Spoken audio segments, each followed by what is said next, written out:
Welcome to WrestleChatMaina debut for Monday Night Raw, episode night 7/30/18. This is your host, Johnny. Let's get started. It was another insufferable night of Monday Night Raw. We had Roman Reigns come out at the beginning, as he has been for about the past 3 weeks. Cut a promo about Brock, calling him his bitch, saying that he'll make him leave, not Universal Champion, and Paul Heyman comes out, calls Roman, asks Roman what the definition of insanity is. It's the definition of doing the same thing over and over and expecting a different result when you won't get a different result. Says he needs a padded cell. First match is going to be the good old Smiley Finn Balor versus Constable Baron Corbin. We've had this for 2 to 3 weeks now. Corbin started the feud because Finn's short. Don't ask me why we still have feuds and storylines going off about people being short. I would understand if Baron Corbin had a legitimate reason, but there is no legitimate reason for Baron Corbin to be this way against Finn Balor. The match went two commercial breaks. Corbin had a boss man spot at the start. No, during the first part of the match. Finn gets no offense for the first part. Hold on. Look at my notes. The boss line spot is about 12 minutes in-ish. To where Corbin had a wicked clothesline on the apron for Finn. Headlocks, boss man spots, 2 commercial breaks. Finn hits a coup de grace to win. Corbin attacks Finn after the match, assuming he's going to get away with it as always because he's the constable right now. We go back stage where we see Paul Heyman with Brock. Brock's kicked his feet up. Magazine, not watching the show.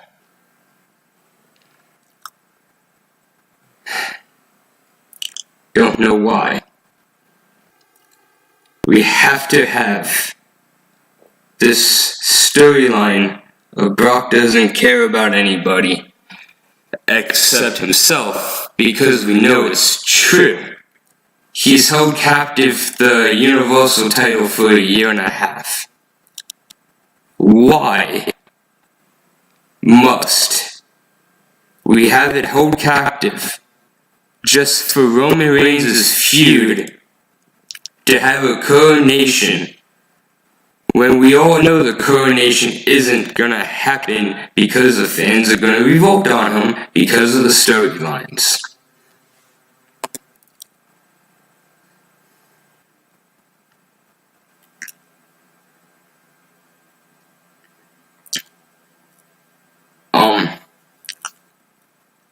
After that, we come back to commotion. We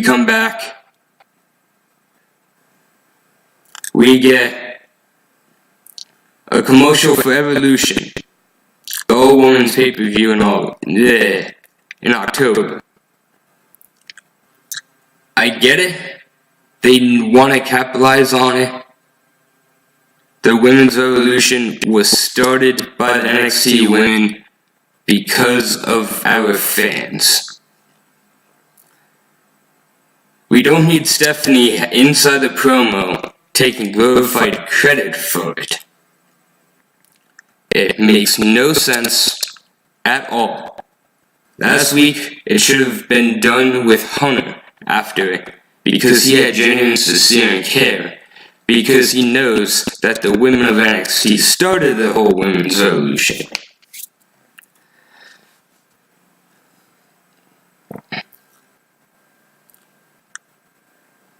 After that, we go backstage.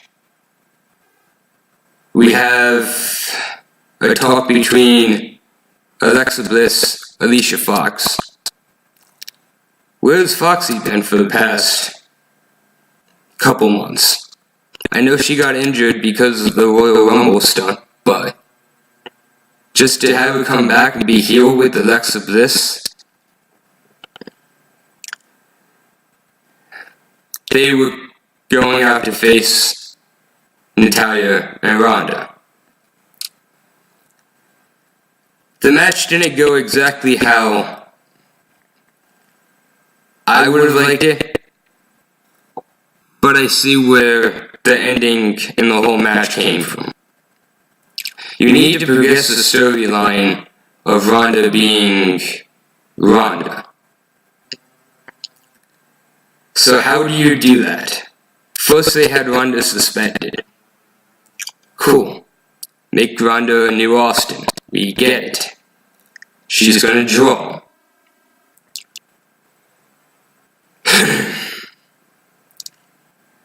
Natalya, she's a good worker.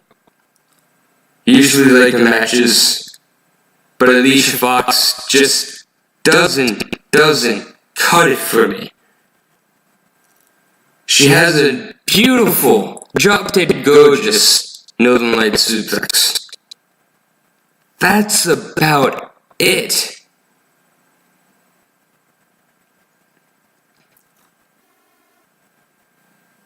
She goes in, taunts Ronda at the end, which gives a distraction for Natalya. No, not this, not for Natalya, but for Bliss to hit Natalya, so Fox can come get a roll-up. After the match, Ronda goes berserk, goes after Fox, goes after Alicia.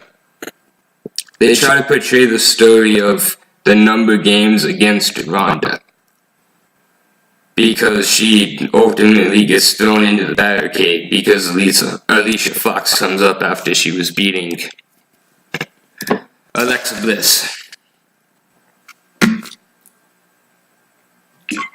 Excuse me.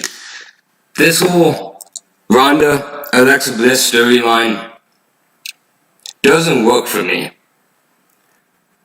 Bliss, all she can do is talk. She's not a great wrestler by any means.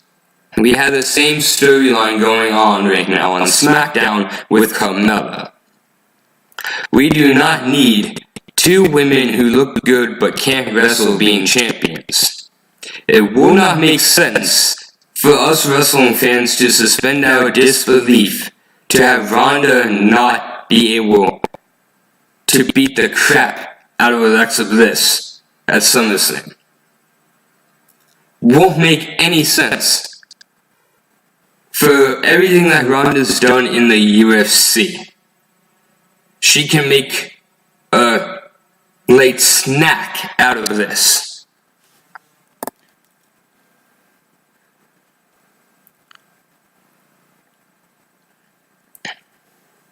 Oh, I forgot I forgot there was a couple promos backstage with Paul Heyman talking to Kurt Angle, saying if Lesnar doesn't come out to the ring tonight, it's gonna be Paul Heyman's last night employed. And Kurt means that. Paul Heyman says really, Kurt says yes, it goes back. Throughout the night, we have a couple promos in the back locker room of Heyman trying to get Lesnar to come out to the ring. Lesnar fulfilled his obligation for Monday Night Raw that he showed up. but they weren't happy with him just not showing up to the ring. So that's why they have to portray this. There's another promo backstage. Corbin gives the phone to gives Kurt the phone to Stephanie.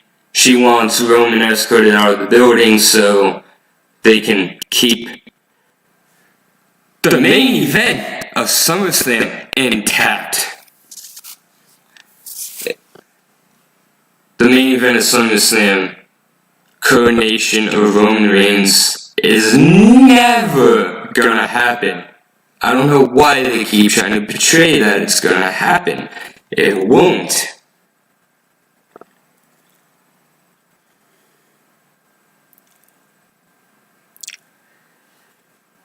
There's a promo of Elias debuting his album.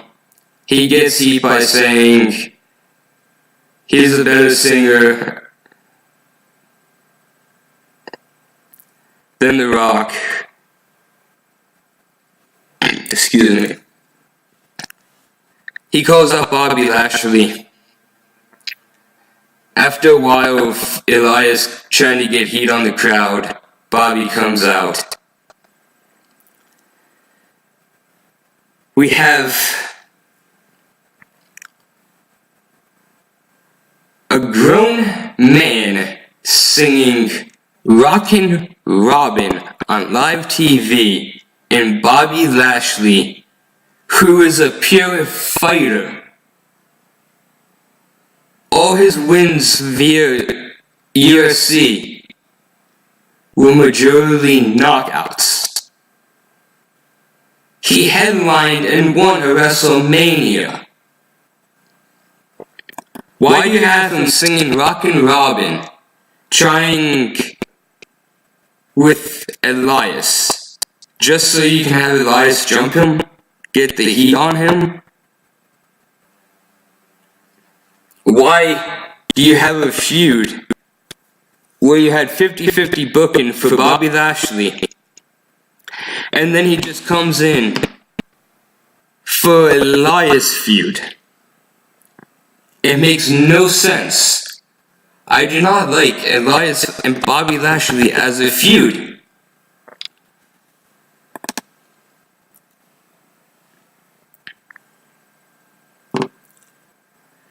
We go backstage. There's a promo of Kevin Owens trying to beg Corbin to make sure that Braun doesn't cash in tonight.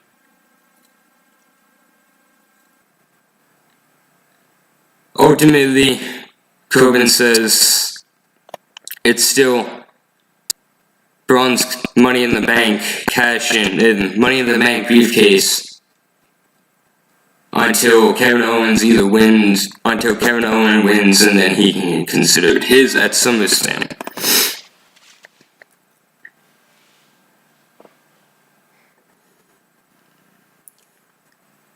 We have a commercial break. We come back to Braun vs. Jinder match. Since the stipulation at SummerSlam for the Kevin Owens-Braun Strowman match, Braun Strowman can lose the briefcase, disqualification, count out. You get it. So during the match, you would think that it would be a squash. It doesn't have any time to get off its feet because we have Kevin Owens being a distraction, trying to smuggle the briefcase of Braun Strowman from ringside. It ultimately leads into Braun getting out of the side, running over Sunil Singh, who Kevin Owens gave the briefcase to, as he then ran off the ramp to the back. It was a distraction long enough for Braun Strowman to lose the match via countout to Jinder Mahal. Cody Graves tried to put over on commentary that that's all it would take for Braun Strowman to lose his briefcase. I don't like that whole fact of why do we have to have the briefcase defended against Kevin Owens, who, don't get me wrong, he would be a great Money in the Bank holder because he's a heel. But Braun Strowman, he can take that briefcase, go down tonight, which ultimately didn't happen. I'll get to that in a bit. It just makes Braun look weak in the fact that he's the monster they've made him out to be. He can go down to the ring and say, Brock, come out here. I want you now. I'm cashing in my briefcase. Why did we not get that? Because they do it for Roman Reigns. I don't know how many years in a row we had to have the insufferable Roman Reigns trying to be the face and the guy. Won't happen. I know I'm gonna rant every time that a Roman subject comes up. It just irritates me, man. So much. After that, we have a commercial. Mojo Rawley's in the back. He cuts the promo on all the jobbers. The Ascension. Zack Ryder says that he sent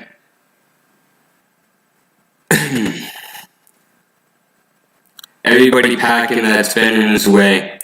Bobby Roode comes up, asks if Mojo has a problem with Roode.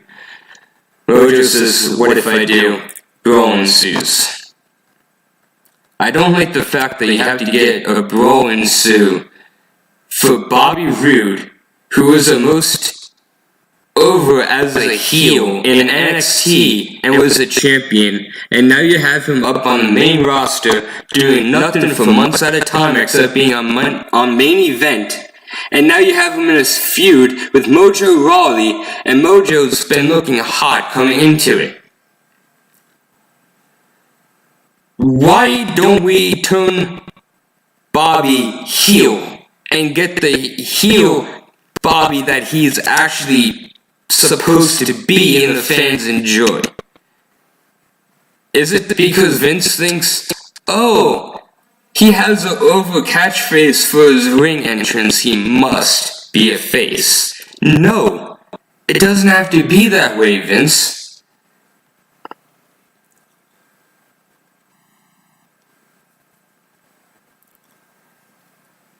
We have Authors of Pain vs. Titus Worldwide squash for AOP. Akam didn't look so good in this match.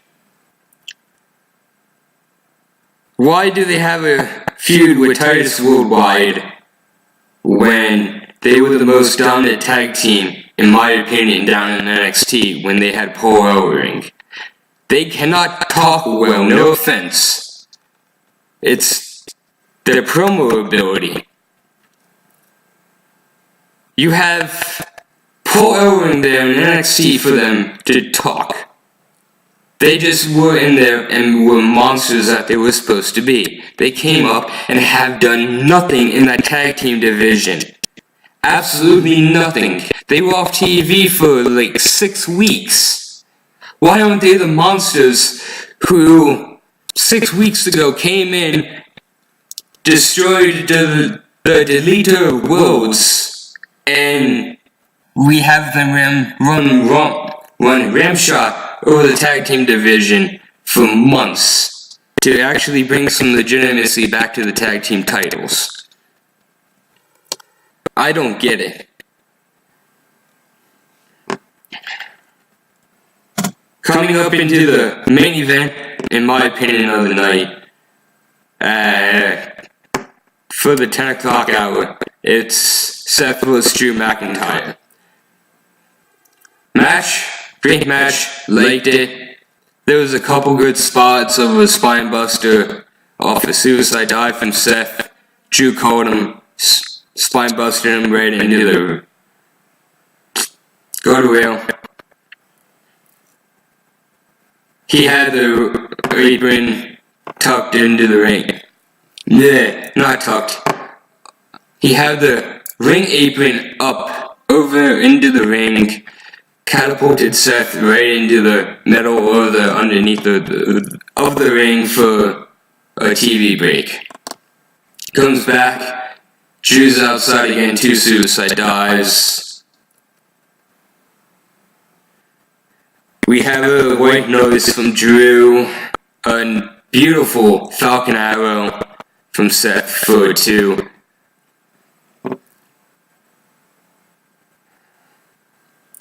Goes in for the stomp. Dolph Ziggler comes in. Gives a disqualification to Drew. So Seth wins. Beats Seth up. Liked it. But I don't know why it wasn't better. I understand that they have to do this to keep Drew looking strong, but you don't have to have Drew look strong via disqualification from Dolph, in my opinion. Comes after that, we have another commercial break. B-Team comes out, cuts a promo. The leader of Worlds comes out, which then leads the Revival top guys to come out. To be honest, I loved Matt Hardy and Jeff while they were in TNA doing the broken gimmick. Loved it. I don't like this broken gimmick so much because it's a watered down broken gimmick. And it doesn't make it interesting for how they're portraying it at all. We get a tag team match because Bo Dallas comes into the middle. Bray shows him into Revival. Revival shove back, brawl ensues, which leads to a commercial break. We come back, a tag match. Top guys win. I like it. The Revival have been doing nothing except they've beat Roman Reigns and Bobby Lashley twice inside tag matches. They should have been tag team champions a long time ago. The B team is a transitional team, which Bo Dallas is Bo Dallas, Curtis Axel, he should be better positioned being Kurt Hennig's son. Just my opinion. After that, Roman gets escorted out to protect main event. We have a backstage beatdown from Dolph and Drew on Seth. Another commercial break. A Sasha Banks Bayley match for the Riot Squad. No Ruby Riot yet.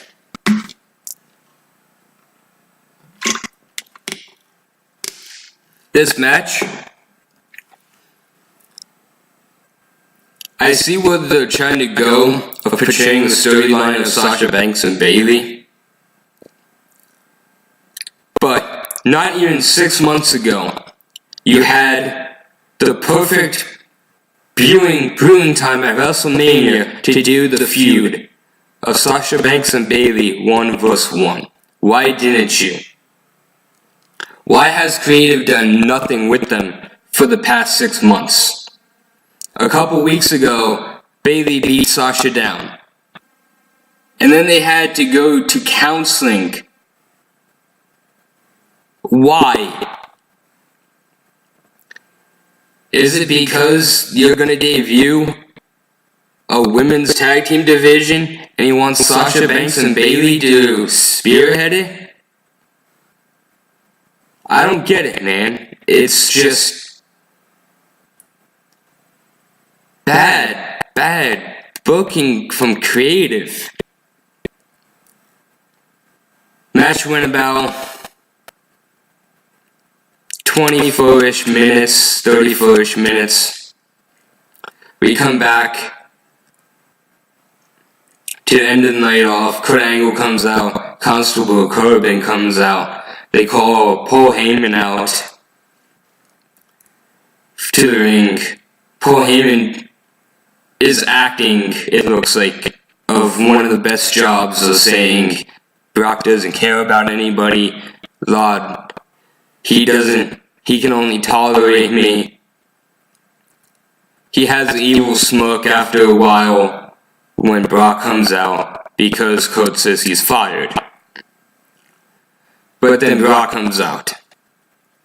He has this evil snow, which is a Paul Heyman look, but we know that Brock doesn't care about him and he only tolerates him. Brock comes into the ring. He S5s Kurt Angle. Baron Corbin leaves the ring.